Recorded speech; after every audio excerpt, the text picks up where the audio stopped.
এবার যে খবরের দিকে নজর রাখবো, বিজেপি সাংসদ রবিশঙ্কর প্রসাদ সংসদীয় সভায় প্রধানমন্ত্রী মোদীর বক্তৃতায় বক্তব্য রাখেন। তিনি বলেন যে প্রধানমন্ত্রী মোদী দলকে আশ্বস্ত করেছেন যে তারা 2024 সালে ফিরে আসছেন এবং প্রধানমন্ত্রী একটি বিবৃতি দিয়েছেন যে ভারতীয় জাতীয় কংগ্রেস ইস্ট ইন্ডিয়া কোম্পানি একজন বিদেশি নাগরিক দ্বারা প্রতিষ্ঠিত হয়েছিল এবং আজ লোকেরা ইন্ডিয়ান মুজাহিদিন এবং ইন্ডিয়ান পিপলস ফ্রন্টের মতো নাম ব্যবহার করছে। আর কি বলছেন রবিশঙ্কর প্রসাদ শুনবো। हमको गर्व है अपने प्रधानमंत्री आदरणीय मोदी जी पर। उन्होंने एक नई आशा जगाई है। आज 24 में भी हम ही आने वाले हैं। दुनिया भी यही जानती है, देश भी यही जानता है, विपक्ष भी ये समझता है, लेकिन बार बार विरोध करना, वो मान चुके हैं कि उन्हें सत्ता में नहीं आना। और उन्होंने एक बहुत बड़ी टिप्पणी की कि इंडियन नेशनल कांग्रेस एक अंग्रेज ने बनाया था, ईस्ट इंडिया कंपनी भी अंग्रेजों ने बनाया था। आजकल लोग इंडियन मुजाहिदीन भी नाम रखते हैं, इंडियन पीपल्स फ्रंट भी नाम रखते हैं, तो चेहरे पे चेहरे लिखाते हैं, सच्चाई कुछ और है।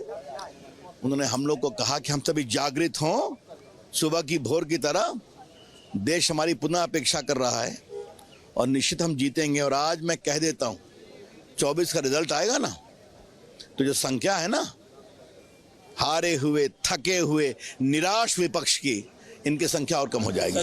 जो ये विपक्ष के लोग हैं जो प्रोटेस्ट कर रहे हैं इंडिया अलायंस के नाम से, वो उनमें से कुछ नेता अविश्वास प्रस्ताव लाने के भी पक्ष में सरकार है। अरे भाई आप सब लेके आइए ना, चर्चा तो कराइए ना, चर्चा से क्यों भागते हैं? अविश्वास प्रस्ताव भी लाएंगे तो चर्चा करनी पड़ेगी ना, वो तो उसकी भी तो पराजय निश्चित है, लेकिन चर्चा तो करो ताकि हम भी तो कहें बात निकलेगी तो बहुत दूर तक जाएगी। এই বিষয়ে একটু বিস্তারিত আলোচনা করব এই মুহূর্তে আমাদের নিউজ ডেস্ক থেকে সরাসরি আমাদের লাইভে জুড়ে রয়েছে গৌতম। গৌতম, তোমার কাছে যে প্রশ্নটা প্রথম রাখবো, এই যে ইন্ডিয়া জোটকে প্রধানমন্ত্রী মোদীর কটাক্ষ এবং রবিশঙ্কর প্রসাদ যা বললেন, কংগ্রেসের একটা ইতিহাস জানানোর চেষ্টা করলেন, কি বলবে? দেখো অঞ্জন, তোমাকে প্রথমেই যেটা বলবো সেটা হচ্ছে যে ভারতবর্ষে একসময় ইস্ট ইন্ডিয়া কোম্পানি নাম করে ইংরেজরা ইস্ট ইন্ডিয়া কোম্পানির নাম করে এই দেশে ব্যবসার জন্য এসেছিল। পরবর্তীতে সেই ইস্ট ইন্ডিয়া কোম্পানি কিন্তু যেটা ব্রিটিশ শাসন কায়েম করেছিল এবং 200 বছর সেই ব্রিটিশ শাসন কায়েম ছিল, সেই কোম্পানিটার নাম ছিল ইস্ট ইন্ডিয়া কোম্পানি। 1 2 নম্বর যেটা মোদী যেটা অভিযোগ করেছেন বা রবিশঙ্কর প্রসাদ যেটা বলেছেন, সেটা সাথে কিন্তু যে এই east India company Congress India হয়েছে, এটা একেবারে সার্বজনীনভাবে কিন্তু ভিত্তিহীন। কেননা ইস্ট ইন্ডিয়া কোম্পানি একটা ব্যবসায়ী প্রতিষ্ঠান ছিল যেটা ব্রিটেনের, এবং তারা ইন্ডিয়ায় ব্যবসা করতে এসেছিল এবং সেই সময় তারপরে তারা ধীরে ধীরে ভারতবর্ষের শাসন ব্যবস্থা কায়েম করে এবং ভারতবর্ষ শাসন করে। সেক্ষেত্রে দেখা গেছে ইন্ডিয়ান ন্যাশনাল কংগ্রেস অর্থাৎ ভারতীয় যে জাতীয় কংগ্রেস, যারা কিন্তু প্রথম থেকেই, তুমি জানো ভালো করে এটা, যে প্রথম থেকেই এই কংগ্রেস তারা কিন্তু স্বাধীনতা আন্দোলনে, অর্থাৎ আমরা দেখেছি ব্রিটিশ শাসনের বিরুদ্ধে লড়াইয়ে কংগ্রেসকে নামতে দেখেছি প্রথম থেকেই। কারণ প্রথম থেকেই ছিল একটি দল ছিল, সেটা ছিল কংগ্রেস, এবং তার সাথে কিন্তু সেই কংগ্রেসের অধীনেই ছিল কিন্তু বিভিন্ন বিপ্লবী রাজনৈতিক সংগঠনগুলো। সেখানে কিন্তু এই বিজেপির মতো বা আরএসএসের মতো এই ধরনের কোনো সংগঠন কিন্তু সেই সময় দেখা যায়নি। ফলত ইন্ডিয়া নামটা নিয়ে মোদী অর্থাৎ দেশের প্রধানমন্ত্রী এবং বিজেপির একটা ভীতি সঞ্চার হয়েছে যে এই ইন্ডিয়া নামটা ভারতবর্ষের প্রতিটা নাগরিকের, প্রতিটা মানুষের মনে কিন্তু গেঁথে থাকবে ইন্ডিয়া নাম, এবং এই নামটাই কিন্তু একেবারে বোঝা যাচ্ছে যে রাজনৈতিক ইতিহাসে বিজেপির ক্ষেত্রে একটা বলা যেতে পারে একটা ভয়ের কারণ। এবং সে থেকেই কিন্তু মোদী একেবারে সরাসরি জঙ্গি গোষ্ঠীর সাথে তুলনা করে দিলেন যে ইস্ট ইন্ডিয়া যেমন কংগ্রেস, তেমনি এই ইন্ডিয়া মুহাজিদিন অর্থাৎ একটি জঙ্গি গোষ্ঠীর সাথে তুলনা করলেন। এটা একজন দেশের প্রধানমন্ত্রী এবং শুধু নয়, একটা স্বীকৃত সর্বভারতীয় রাজনৈতিক দলের পক্ষ থেকে এই ধরনের মন্তব্য একেবারেই সমীচীন নয়। এটা একেবারে অরাজনৈতিক বক্তব্য। গৌতম দা যে বিষয়টা নজর রাখার চেষ্টা করব, যে 6 এপ্রিল 1980 সাল 6 এপ্রিল 1980 সাল বিজেপির এস্টাবলিশমেন্ট ডেট। এই ডেট অনুসারে যদি আমরা এখন ধরি যে বিজেপির ইতিহাস কি কি রয়েছে, বিজেপি নতুন করে নানান ধরনের ইতিহাস সম্মুখীন করছে সমস্ত ভারতবাসীকে। এর আগেও আমরা দেখেছি এনসিআরটি বই থেকে হঠাৎ করে ইতিহাসের কিছু সাবজেক্টকে উঠিয়ে দেওয়ার একটা চেষ্টা, নতুন করে নতুন ইতিহাস জানানোর চেষ্টা। এই যে ইতিহাসের যে সময়কালকে পরিবর্তন করার এই যে মানসিকতাটা, এটা কোনো একটা জায়গাতে প্রশ্ন তুলছে নাকি? দেখো অঞ্জন, এই ব্যাপারে তোমাকে আমি একটা দিশা দেখাতে পারি। সেটা হচ্ছে যে 1980 সালে এই যে বিজেপি অর্থাৎ ভারতীয় জনতা পার্টি যেটা প্রতিষ্ঠিত হলো, আর তোমাকে বলা হচ্ছে যে ভারতবর্ষ স্বাধীন হওয়ার অনেক আগে 1800 সালে বলতে পারো 1800 শতাব্দীতে সেই সময় কংগ্রেস দল তৈরি হয়েছে। এবং শুধু তাই নয়, কংগ্রেস নয়, সিপিআইএম, সিপিআই এরাও কিন্তু বিজেপির অনেক আগের দল। এখন বিজেপির উদ্দেশ্য হচ্ছে, বিজেপির কিন্তু এই যে 1980 সালে জন্ম হওয়ার পর বিজেপি কিন্তু ইতিহাসের পাতায় কোনোদিন বিজেপি ছিল না। ইতিহাসের পাতায় যে গণতন্ত্রের আন্দোলন বলো, স্বাধীনতার আন্দোলন বলো, সেখানে বিজেপির কোনো কিন্তু নাম বা ভূমিকা ছিল না, কারণ বিজেপির জন্মই হয়নি। যা করছে সালটা তো বলাই হলো 1980, 6 এপ্রিল। কি করে থাকবে, তার অস্তিত্বই তো তখন ছিল না। একদম ঠিক বলছো গৌতম দা। এবং যেটা তোমাকে বলবো সেটা হচ্ছে যে এই যে বিজেপির যেটা এখন মেন যেটা কারণ ইতিহাস হয়ে দাঁড়িয়েছে, সেটা হচ্ছে ধর্মীয় মেরুকরণের ইতিহাস। একেবারে বলে দিচ্ছি তোমাকে যে ইতিহাস পাঠ্য বই থেকে বাবরকে সরিয়ে দেওয়া, মুঘল সাম্রাজ্যকে সরিয়ে দেওয়া, এই যে ধর্মীয় রাজনীতিকরণ, রাম মন্দির প্রতিষ্ঠা করা, বাবরি মসজিদ যে ঐতিহ্য ভারতবর্ষে, সেই বাবরি মসজিদ ধ্বংস করে দেওয়া, এইগুলোকে কিন্তু এখন ইতিহাসের পাতায় আনতে চাইছে বা মোদি বা বিজেপি, যেটা কিন্তু একেবারে বলতে পারো মানুষ কিন্তু কোনোভাবেই মেনে নিতে পারবে না, মানবে না। কারণ মানুষ এখনও চোখ বন্ধ করলে কিন্তু স্বাধীনতা আন্দোলনের সেই বীর শহীদদের কথা মনে পড়ে, যারা কিন্তু কংগ্রেস কিংবা ফরওয়ার্ড ব্লক কিংবা কোনো বিপ্লবী রাজনৈতিক সংঘের সদস্য ছিল। অতএব ইতিহাসকে পাল্টানোর চেষ্টা করা, অর্থাৎ ইন্ডিয়া নামের সাথে মুহাজিদিন যে জঙ্গি গোষ্ঠীর তুলনা করা, এটা কিন্তু ভারতবর্ষের মানুষ সহজভাবে মেনে নেবে না। এটা হচ্ছে এক। 2 নম্বর হচ্ছে এই সবচেয়ে বড় ব্যাপার যে তিনি বলছে বিরোধী রাজনৈতিক দল তারা ছিন্ন ভিন্ন, একেবারে ভুল কথা। এই কারণেই ভুল কথা, তুমি জানো যে ইতিমধ্যেই বিরোধী রাজনৈতিক দলের যে জোট ইন্ডিয়া, তারা কিন্তু ইতিমধ্যেই সংসদে অনাস্থা আনতে চলেছে, এমনটাই সূত্রের খবর। অর্থাৎ যদি অনাস্থা আনতে যায়, সেক্ষেত্রে কিন্তু এই মুহূর্তে টালমাটাল হয়ে যেতে পারে বিজেপির সংসদ। কেননা তুমি জানো এনডিএতে এমন শরিক রয়েছেন যাদের কোনো রাজনৈতিক অস্তিত্বই নেই, অর্থাৎ রাজনৈতিক কোনো স্বীকৃতিই নেই ভারতবর্ষের সংবিধানে বা ইতিহাসে। সেই সমস্ত দল নিয়ে কিন্তু এনডিএ রয়েছে।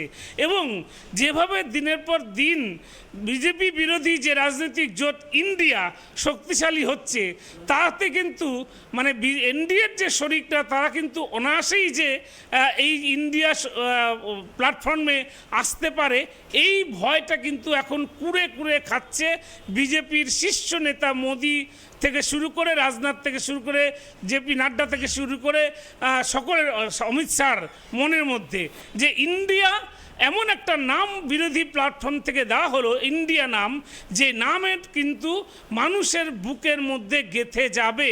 এবং সেটাকেই কিন্তু মানে বদল করতে এখন মোদি এবং বিজেপি সরকার বা বিজেপি তারা এই ধরনের একটা বিচ্ছিন্নতাবাদী সংগঠনের নাম জুড়ে দিচ্ছে ইন্ডিয়া নামের সঙ্গে। একদমই তাই, একদম ঠিক বলেছো গৌতম দা। তোমার সঙ্গে আবার এই বিষয়ে আসছি কথা বলতে, কিন্তু এই বিষয়ে প্রধানমন্ত্রী জঙ্গি বলাকে কেন্দ্র করে মহুয়া মৈত্র এবং ডেরেক ওব্রায়েন কি বলেছে সেদিকে একবার নজর রাখবো। We've just heard the Honourable Prime Minister's shameful comments comparing the Indian opposition to the Indian Mujahideen and the PFI, and he says that the word India is common to all. Well, Mr. Prime Minister, may I remind you that the opposition has more combined vote share than the BJP. The number of people in India who have voted for the opposition parties combined is almost double than those that have voted for the BJP.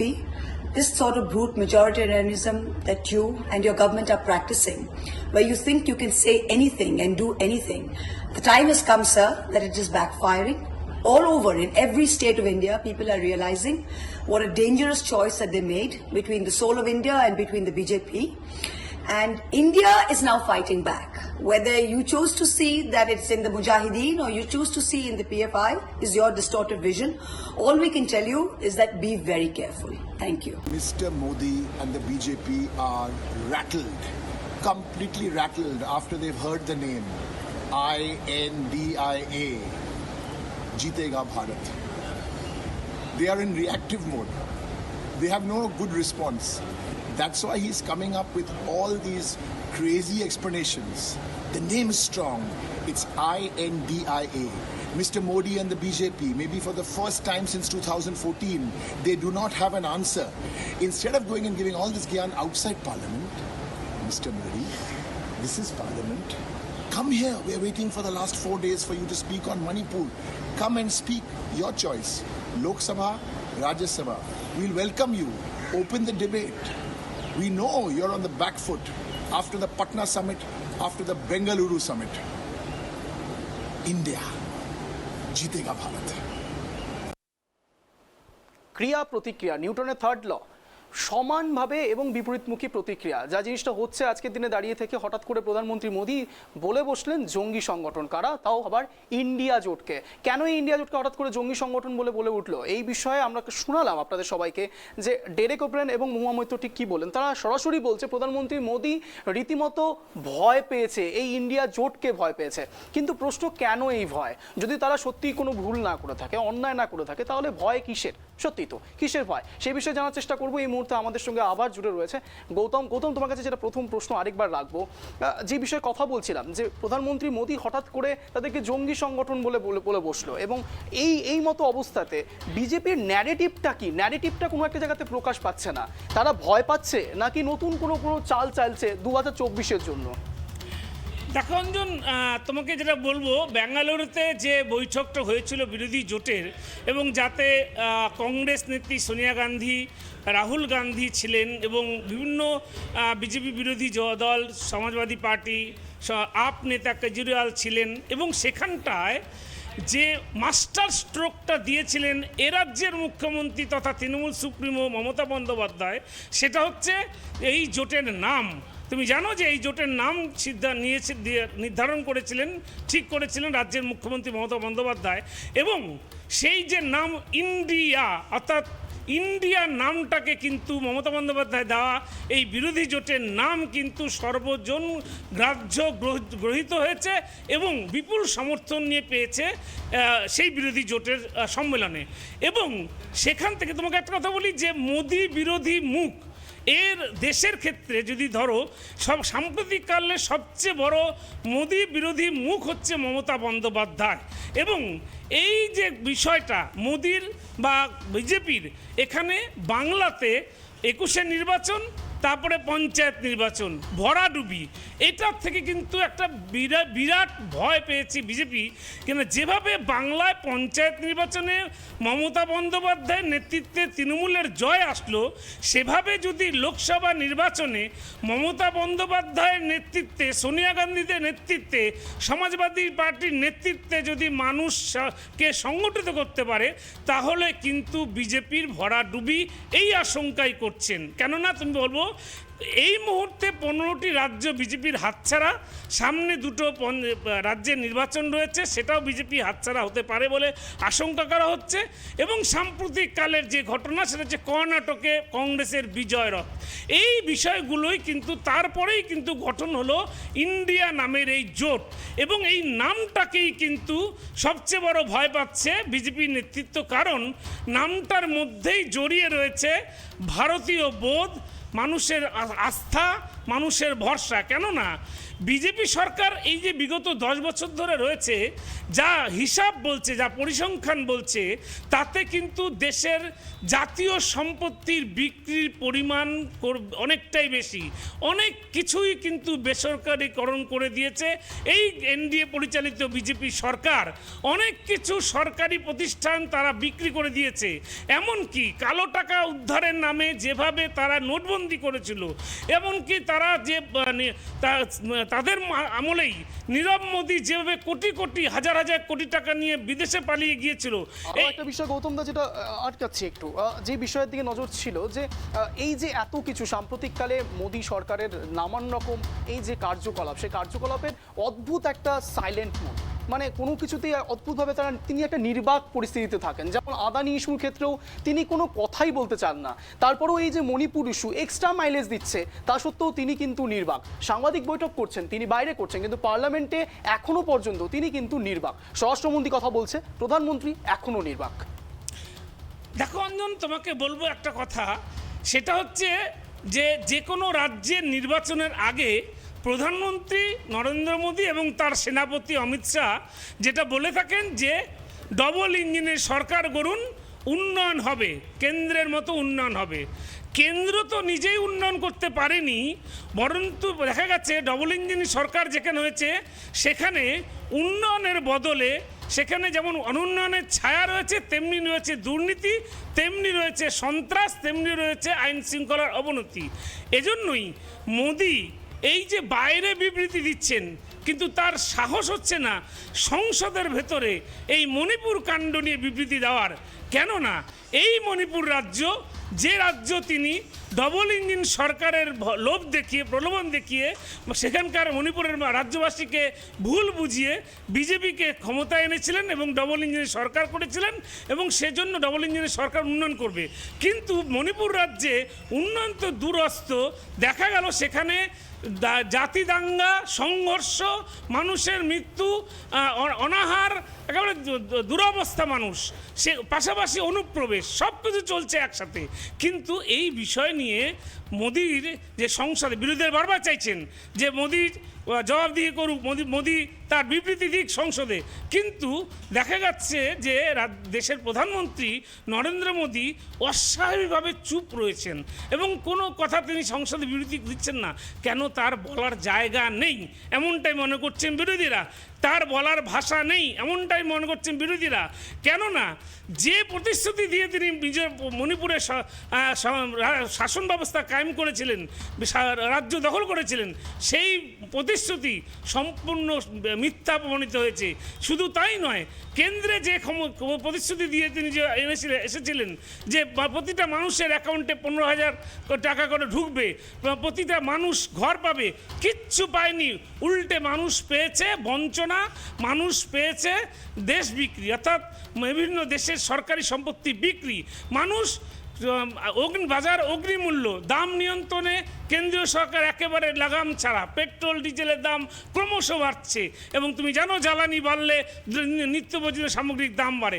মানুষের নাভিশ্বাস উঠে গেছে এই দেশের মানুষের এই বিজেপির শাসনকালে। সেজন্যই এই মুহূর্তে আর বিজেপির কাছে বিবৃতি দেওয়ার মতো সাহস বা যৌক্তিকতা কিছুই নেই বলে তিনি বিবৃতি দিতে পারছেন না। পাশাপাশি তার ভয় হয়ে গেছে এখন এটাই যে এই যে ইন্ডিয়া নামের যে বিরোধী জোট হয়েছে, সেই জোট এমন আঘাত আনবে যেটা সূত্র মারফত জানা যাচ্ছে যে ইন্ডিয়া নামের যে জোট, তারা কিন্তু আগামী দিনে সংসদে কিন্তু তারা অনাস্থা আনতে পারে। তাহলে চরম বিপদের মুখে পড়তে পারে বিজেপি সরকার। সেজন্যই বিজেপি সরকার কৌশলগতভাবে এবং এড়িয়ে যাওয়ার চেষ্টা করছে এবং মণিপুর কাণ্ডের মতো এত বড় একটা ঘটনা, যে ঘটনা নিয়ে গোটা দেশ উত্তাল, বিরোধীরা সরব, সমস্ত মানুষ চাইছেন প্রধানমন্ত্রী কী বলবে সেটা শোনার জন্য, অথচ অত্যাশ্চর্যভাবে প্রধানমন্ত্রী নরেন্দ্র মোদী তিনি সংসদে নিশ্চুপ রয়েছেন। এটা শুধু কি তাই গৌতম দা, শুধু কি তাই? আজ মায়ানমার যা শোনা যাচ্ছে, মায়ানমার থেকে কিছু অনুপ্রবেশকারী মণিপুরে ঢুকে যাচ্ছে 22 এবং 23 তারিখ। এটা তো অদ্ভুত ব্যাপার। কিন্তু আরেকটা জিনিস যদি আমি পাশাপাশি মনে করি, কর্ণাটকের ঘটনা, কোনো এক সংবাদ মাধ্যমে যথেষ্ট বুলন্দভাবে, যথেষ্ট কনফিডেন্টলি অমিত শাহ একসময় বলেছিলেন যে কর্ণাটকে তারা আবার ডবল ইঞ্জিন সরকার তৈরি করবে, কিন্তু ধরাশায়ী হয়ে গেছে। এই যে বারবার কনফিডেন্ট এত থাকার পরেও এই যে এই হার কোন দিকে যেতে পারে? 2024 লোকসভা ভোট, তার আগে মণিপুর কাণ্ড, তার আগে আবার কর্ণাটক, সব মিলিয়ে একটা অদ্ভুত পরিস্থিতি সৃষ্টি হচ্ছে নাকি? দেখো অঞ্জন, একটু পিছিয়ে যাই। 2019 সালের লোকসভা নির্বাচনের পরে যে কটা রাজ্যে ভোট হয়েছে মোটামুটি ধরতে পারো, সে কটা রাজ্যেই কিন্তু পর্যুদস্ত হয়েছে বিজেপি। দেখো মহারাষ্ট্রে তারা যেটা করেছে সেটা হচ্ছে মানে মির্জাফরের মতো কাজ করা, মানে বলা যেতে পারে। সেখানে কিন্তু কোনো গণতান্ত্রিক পদ্ধতিতে কোনো সরকার গঠন করা যায়নি, দল ভাঙিয়ে দল করা হলো। 2 নম্বর, কর্ণাটকে একেবারে তারা ডবল ইঞ্জিনের সরকারের প্রতিশ্রুতি দিল, কর্ণাটকের সচেতন মানুষ তাদেরকে হারিয়ে দিয়েছে। তারপরে দেখো তুমি বিভিন্ন জায়গায় বিজেপি জোট ছিল কার সাথে? জনতা দল ইউনাইটেডের সাথে। কোথায়? বিহারের মুখ্যমন্ত্রী নীতিশ কুমারের সাথে। কিন্তু সেই যে তাদের জোট সেটা ভেঙে গেল। প্রত্যেকটা রাজ্যে কিন্তু এখন বিজেপি বিরোধী জোট এবং বিজেপি বিরোধী হাওয়া বইছে। এবং এই যে বিজেপি বিরোধী হাওয়া কিন্তু একটা বিজেপির পক্ষে যথেষ্ট অশনি সংকেত। এবং যেভাবে একের পর এক রাজ্যের নির্বাচনে বিজেপি পর্যুদস্ত হচ্ছে, তাতে কিন্তু বলাই যেতে পারে আগামী 2024-এ মোদির আসন কিন্তু একেবারেই টলমল। অঞ্জন,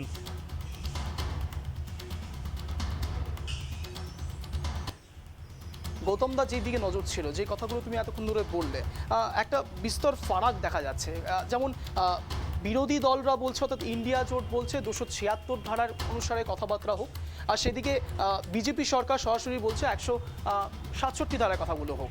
এই যে বিস্তর পার্থক্যটা, এটা কেন? কেননা ইন্ডিয়া জোট চাইছে যে বিস্তারিত আলোচনাগুলো হোক, সেখানে কোনো একটা জায়গাতে বিজেপি সরকার চাইছে যে খুব মানে একদম সংক্ষেপে সংসদের সময় মতো অবস্থাতেই শুধুমাত্র আলোচনাগুলো হোক। তাহলে কি তারা এড়াতে চাইছে? দেখো অঞ্জন, প্রথমে তো তারা আলোচনা করতেই চায়নি, এটা হচ্ছে প্রথম কথা, যে এই বিষয় নিয়ে তারা কোনো রকম আলোচনাই করতে চায়নি। কিন্তু বিরোধীদের প্রবল চাপে আলোচনায় তারা বসতে চাইছে, আলোচনা করতে চাইছে, কিন্তু সেটা কিন্তু খুব সংক্ষিপ্ত আকারে।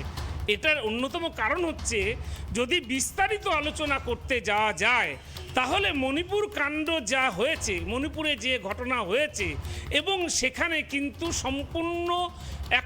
সম্পূর্ণভাবে অভিযোগটা এসে পড়বে বিজেপি পরিচালিত রাজ্য সরকারের উপর। একদম বিজেপি পরিচালিত রাজ্য সরকারের উপর সম্পূর্ণ দায় বর্তাবে। যে 200 জন লোক মারা গেছে, যে প্রচুর পরিমাণে মানুষ হতাহত হয়েছেন, এবং যেখানে একটা অনাসৃষ্টি চলছে, নৈরাজ্য চলছে যেখানটায়, যে একটা রাজ্যে 78-79 দিন ধরে লাগাতার অশান্তি, সেটা একটা রাজ্যের পক্ষে যেখানে ডবল ইঞ্জিনের সরকার রয়েছে সেখানে সেটা সামলাতে পারে না।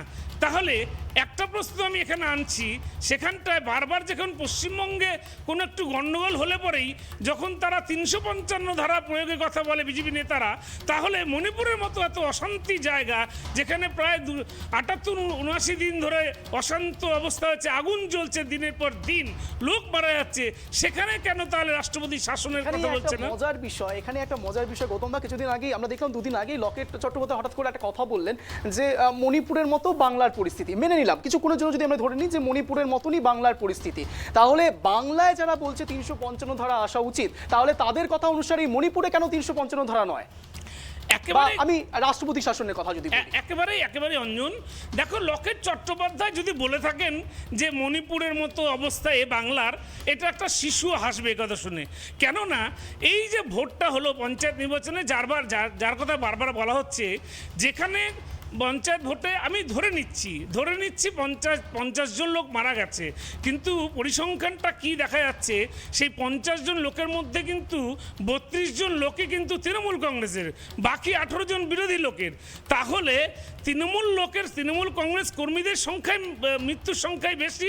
এই মৃত্যু নিশ্চিতভাবে দুঃখজনক ঘটনা এবং দুঃখজনক ঘটনা। এবং যেটা আমরা বলছি যে বারবার করে বলছি যে পুলিশ প্রশাসন যথেষ্ট চেষ্টা করেছে, এবং এখন এই মুহূর্তে বলতে পারি যে পঞ্চায়েত ভোটের দিন বা পঞ্চায়েত ভোটের গণনার দিন বা তার 2-1 দিন বাদে কিন্তু পশ্চিমবঙ্গের অবস্থা একেবারে শান্ত। একেবারে এই মুহূর্তে কিন্তু পশ্চিমবঙ্গের অবস্থা রাজনৈতিক অস্থিরতা নেই, শান্ত পরিস্থিতি রয়েছে।